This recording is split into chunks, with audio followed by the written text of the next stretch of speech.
नमस्कार दोस्तों, कैसे हैं आप लोग। उम्मीद है आप लोग अच्छे होंगे और स्वस्थ होंगे। दोस्तों, जैसे कि हमने पिछली वीडियो में बताया था कि हम नवदुर्गा माताओं की कथाओं की एक श्रृंखला शुरू कर रहे हैं। तो ये वीडियो उस श्रृंखला की पहली वीडियो है।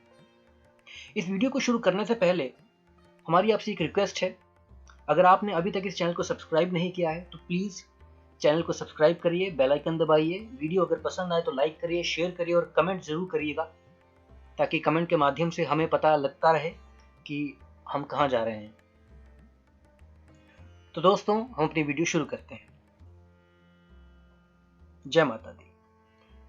नवरात्र का त्योहार 9 दिनों तक चलता है। इन 9 दिनों में माँ दुर्गा के अलग अलग स्वरूपों की उपासना की जाती है। नवरात्र का पहला दिन माँ दुर्गा के शैलपुत्री स्वरूप को समर्पित है। पर्वतराज हिमालय के घर पुत्री रूप में उत्पन्न होने के कारण इनका नाम शैलपुत्री पड़ा। नवरात्र पूजन में पहले दिन इनकी उपासना का विधान है। माँ का ये रूप बेहद ही शुभ माना जाता है। इनके रूप को अगर आप ध्यान से देखें तो इनके एक हाथ में त्रिशूल और दूसरे हाथ में कमल है, और ये देवी वृषभ पर विराजमान है जो संपूर्ण हिमालय पर राज करती है।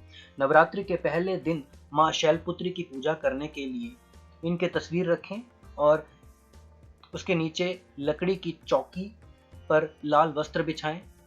इसके ऊपर केसर से शम लिखें और मनोकामना पूर्ति गुटिका रखें।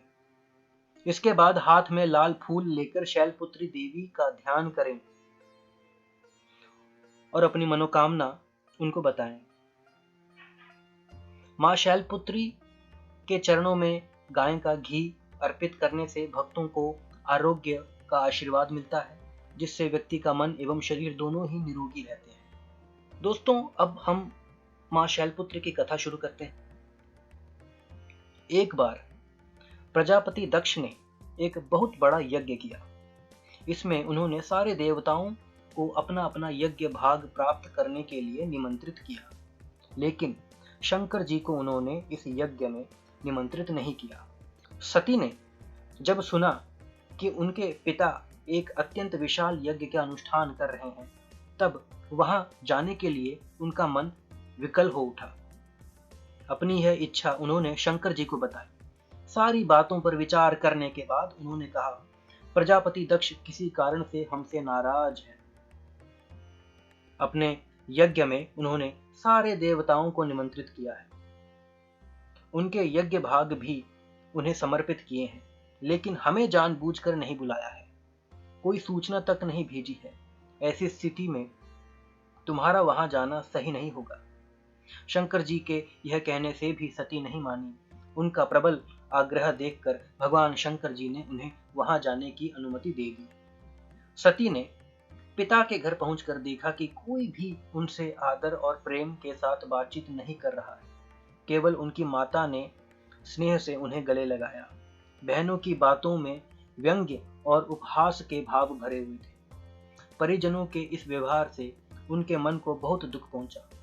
यह सब देखकर सती का हृदय क्षोभ, ग्लानि और क्रोध से संतप्त हो उठा। उन्होंने सोचा, भगवान शंकर जी की बात ना मान यहाँ आकर मैंने बहुत बड़ी गलती की है। वह अपने पति भगवान शंकर जी के इस अपमान को सह नहीं सकी। उन्होंने अपने उस रूप को तत्क्षण वहीं योगाग्नि द्वारा जलाकर भस्म कर दिया। वज्रपात के समान इस दारुण दुखद घटना को सुनकर भगवान शंकर जी ने क्रुद्ध हो अपने गणों को भेजकर दक्ष के उस यज्ञ का पूर्णतः विध्वंस करा दिया। सती ने योगाग्नि द्वारा अपने शरीर को भस्म कर अगले जन्म में शैलराज हिमालय की पुत्री के रूप में जन्म लिया। इस बार वह शैलपुत्री नाम से विख्यात हुई। दोस्तों, ये थी माता शैलपुत्री की व्रत कथा।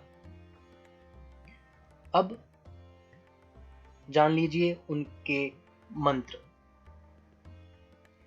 ओम ऐं ह्रीं क्लीं शैलपुत्रे नमः। शैलपुत्री माता की प्रार्थना कुछ इस प्रकार है।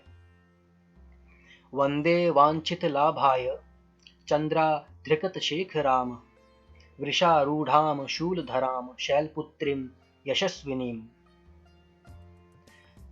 माता शैलपुत्री की स्तुति कुछ इस प्रकार है। या देवी सर्वभूतेषु मां शैलपुत्री रूपेण संस्थिता नमस्तस्यै नमस्तस्यै नमस्तस्यै नमो नमः। जय माता दी। धन्यवाद।